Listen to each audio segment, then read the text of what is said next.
Hey, we're here from Complex UK and we're talking to Samuel Ross about his A Cold Wall collaboration with Harvey Nichols. If you wait 1 minute, we'll start the interview.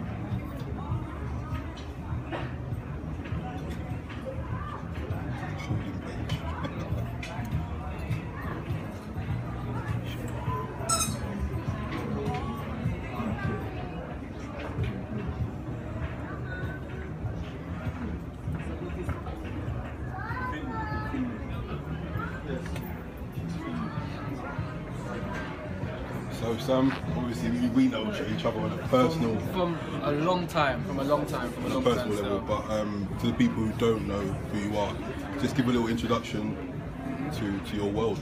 Yeah, my name's Samuel Ross and I'm a designer across a multiple array of fields. At the moment I'm focusing on A Cold Wall.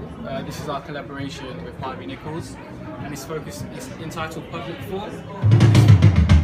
And it's focused on, you know, the idea of mixing British disciplines from the countryside and also from inner city areas to kind of get a more global idea of like what the UK is about to the outside world, especially like in the streetwear world, you know. You mentioned countryside, like where you're not from London, are you originally? It's a weird one because I'm born down here, right. But I moved up to country with my family when I was young, so I've always had this relationship between like living in the countryside 5 days a week, but then being in London on the weekends, you know, staying with my family and whatnot. So this is like a real communication of both of those worlds put together, and like the high-low vibe that you get also from like streetwear, but also being British, bringing like elements of tailoring into it and whatnot as well, you know.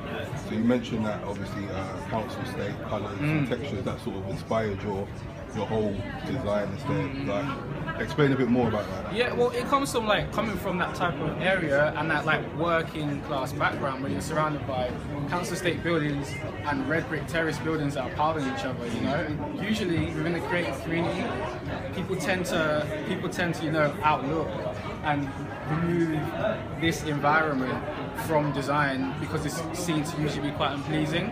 But I'd rather actually like communicate something that I know quite well and articulate in a new way, and just take a new face on where design can be shown onto, you know, rather than just trying to create something that is not necessarily true to myself, you know. So and because of that, it feels like super organic and super British too, because I've literally grown in these environments to be able to, you know, understand them. Authentic. Yeah, it's super authentic, you know. So like a lot of people will have known your face or know your name from working with Virgil under Donda. Like, how did that collaboration come about? Being a young kid yourself, like getting noticed by that kind well, of. like it's weird because I've been in the design industry now for probably 5 years professionally. I started off as a graphic designer working for like professional agencies and like brand designs, Wilkinson, Jamie. Like I started in like graphic design and product design, worked in that area for a few years commercially. Then I started to move over to the fashion side when my smaller brand picked up, which I started with one of my colleagues. Virgil managed to like find me on Instagram, and from there we just connected, started working, and like the rest is kind of history, you know. So how old? 24, just turned 24. Been in for Since I was like 19. Yeah. Since then. So like how is working with Virgil? I wouldn't say it's inspired your work. Has it inspired your work, or like? I think what it is like you learn how to work around people like that because the work rate is so high. You have to adapt to how they work. You know, you can't just work, you know, 4 days a week and think you can relax. You have to just be on it and keep working. So if I learned anything from that set and that like team of creatives, it's how to work, you know, and it's more of a thing where you just keep going to improve yourself rather than do one great piece of work and don't do anything else, you know. It's being on it consistently. It's a marathon, do you know what I mean? And there's no end. You just keep going and going and going. So like I learned the drive, you know. Talk to us about Cold Wall. How did the whole idea come from? Where did it all start? Well, I guess the idea from A Cold Wall. And is it something that you've always wanted to do, like to your own? It kind of is, because this is like, you know, I had a clothing brand a couple of years back, which was like the practice run to everything. Right. I didn't really know what I was doing at all, so it was very much start from the ground up, started doing t-shirts and whatnot. Went into design industry, I didn't really feel like I had time or like the finance to put into that brand, so I just thought, let me hone in all my skills, let me work on doing some great people too, and get better. the idea of a cold wall, it took a year and a half to kind of build it, because I had to kind of think, okay, if I'm going to start and articulate a new story through clothing and through a streetwear brand, how can I do something that feels super British, but isn't cliche, hasn't been done already, and doesn't have flags all over it? How can I do something that's not emulating and emulating the US lot? Because obviously we pay our homage to them, we're British too. Where's our identity going to come into this? How are we going to honour, you know, Britain and London's design history? So I just started like looking around me, rather than looking forward about what I could create. I started looking from a more realistic perspective about what is already existing, what is actually going on inside these like pockets of communities across the country. How can I make something that touches everyone, not just singles out people, you know? So it kind of gets rid of elitism too. Yeah, like super industrial, because a lot of people I know work in these type of environments. They all work in like warehouse factories, you know. They all work those like night shifts. Yeah, it's a connect. It's almost like, how can I articulate the majority of people that I know through like family and friends in a language that everyone can understand and appreciate, you know, and it came out being very industrial, you know, and relatable. And also, you know, when you go down that route, you can mess around with textures. The world's kind of open to, yeah, you can pick up anything. I can look at, you know, a cement texture and how I can reflect that in a t-shirt, or I can look at, you know, how marbles you use and use a silk lining to reflect that too. So it's almost like, you know, interpreting all these textures and buildings and like words and communities through clothing and condensing it right down so it's simple and easy to understand, you know?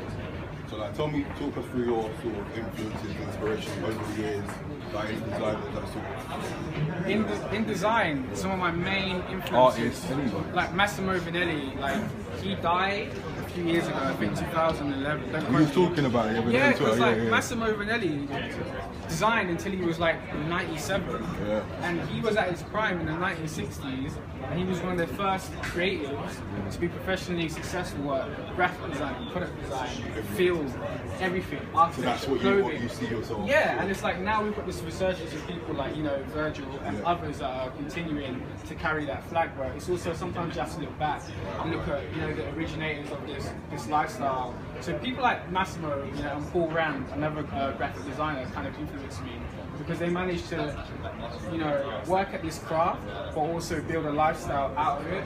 And it's also, is that what you yeah, it is literally like everyday design, whether it's a logo, whether it's film, whether it's sound, it's more of a lifestyle. Yeah, so I kind of aspire, initially I aspired, you know, to be like those who have managed to make a lifestyle from this, you know? Like, it doesn't seem like you want to do the whole mass production thing. Is that a misinterpretation? No, you're right. I'm not really into doing mass production. I want this to feel, at least for a few years, it needs to be cultivated properly. It needs to be smaller steps so that I can make sure everything is correct for the consumer, to make sure also, you know, this represents Britain and the UK and London. So I can't just necessarily think about myself and want to put product out. I need to make sure that we're safeguarded as well, you know, when we enter the next realm of streetwear, you know, that it's protected properly and that people understand it. So it's baby steps for now, much more boutique. And I want to treat it like an off-calendar art project too, which interjects. It feels like, it does feel streetwear, but it does feel a little bit, you know, high-end and highbrow. That's the thing. It's like, how do you hit that middle ground from like coming from council estate, red brick area, but having a degree? Right. How do I fit into the mixture here, you know? So it's trying to hit that nail on the head through the idea, through the clothing. Even for your lookbooks and the music, music grime and stuff. Exactly. Sort of like deconstructed grime hits at 140. But it's not quite grime, but it's not just sound, you know, it's something else. So it's always sitting on that mid-ground of streetwear, you know, or high fashion, or inside of a fashion calendar, or is it just an art project? I want to stay within that realm, which is quite undefined, and maybe build something new there too, you know? Alright, so like, how did this collaboration with Harvey Nichols? It's funny because like the first time your first kind of big project. It's a relationship that myself and, like, you know, the senior menswear buyer Reese had.